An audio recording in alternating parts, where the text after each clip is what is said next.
Antara Sinterklas dengan gereja nggak ada keterkaitan langsung. Itu hanya cerita dongeng yang dibuat-buat. Siapa Saint Claus? Itu pun hanya ada pemberitaan pendek bahwa Saint Claus adalah seorang laki-laki kakek dermawan. Titik. Tapi bagaimana Saint Claus masuk ke gereja? Nah, ini muatannya sudah di situ. Ini untuk anak kecil.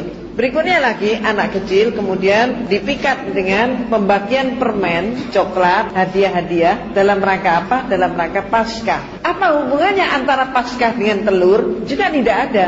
Tapi pada saat itu setiap anak tertarik untuk memberi warna pada telur. Kemudian diadakan acara keranjang sekeranjang telur, dihias bagus, diumpetin. Siapa yang bisa mencari mendapatkan, selain dapat telur, dapat coklat, dapat permen, juga dapat hadiah. Nah, ini untuk memikat anak-anak supaya mereka mau masuk ke gereja. Demikian pula alat musik. Alat musik kenapa dimasukkan ke gereja? Untuk mengikat terutama kalangan remaja. Maka untuk kalangan remaja diadakan suatu acara, antara lain yang namanya Valentine Day. Apa hubungannya Valentine Day dengan gereja? Tidak ada, tapi dipakai acara itu. Kemudian ada lagi yang namanya untuk segala umur adalah April Mop. April Mop dijatuhkan pada tiap tanggal 1. Itu adalah suatu hari penuh selama 24 jam di mana seseorang itu dihalalkan untuk berbohong macam apapun juga. Dan yang dibohongi nggak boleh marah. Nah, ini kan acara yang menarik gitu, Pak. Ketika seseorang itu bohong dan yang dibohongin itu kaget sampai nangis segala macam. Misalnya ada berita yang menyatakan pacarmu tadi kecelakaan lalu lintas. Oh, ini sudah nangis nih yang diberitahu. Pacarnya kecelakaan lalu lintas. Maka yang bersangkutan datang dengan baju berdarah. Ternyata baju berdarah dari pemotongan hewan. Ternyata pacarnya nggak apa-apa, nggak mati. Tapi dia dibilang April Mop. Jadi nggak boleh marah. Dan acara-acara itu kan nggak ada sangkut pausnya dengan acara keagamaan. Tapi masuk dalam bagian mereka.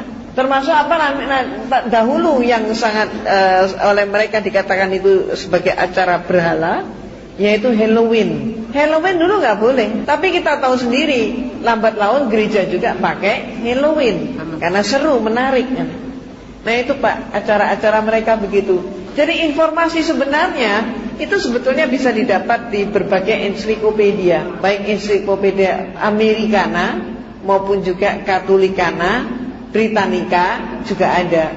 Tapi memang tidak di blow up untuk seluruh umat. Kenapa? Kalau di blow up, umat tahu bahwa sebetulnya tidak seperti itu, mereka nggak mau Natalan. Kalau tidak mau Natalan, konsekuensinya gereja sepi. Karena gereja itu ramainya justru pada saat Natal.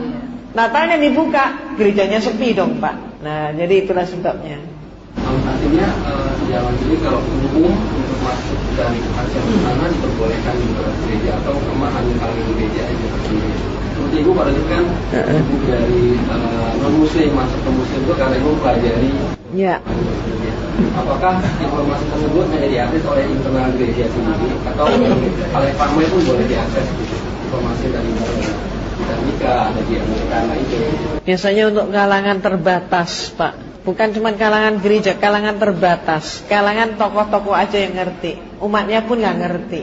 Jadi itu suatu juga perjalanan rohani saya, yang saya pada saat yang lampau sempat menggerutu kepada Allah. Mengapa saya mengalami perjalanan hidup panjang kalau Allah sudah menakdirkan saya menjadi muslimah? Kenapa saya tidak dilahirkan dari ayah dan ibu yang Islam? Tapi mengapa saya harus lahir dari orang tua yang beragama Katolik dan masuk biara pula? Nah, itulah ternyata semua itu kemudian saya menyadari. Saya baru sadar pada tahun 92 saat saya masih di Makkah, di Masjidil Haram saat haji. Maka segera saya pun mohon ampun sekaligus sujud syukur bahwa Allah Maha Pemurah, sehingga saya mampu menikmati nikmatnya iman dan nikmatnya Islam justru dengan perjalanan panjang seperti itu. Itu ya Pak ya. Baik, jadi terkait dari berhubung dan simpul dari makna toleransi adalah mafhum dihukum oleh diri. Ya. Untuk agama, untuk agama. Iya betul. Seiring dengan semangat untuk perbaiki diri, semoga menjadi berguna bagi kita semua. Sebagai terakhir mungkin kita bacakan untuk majlis. Subhanallah.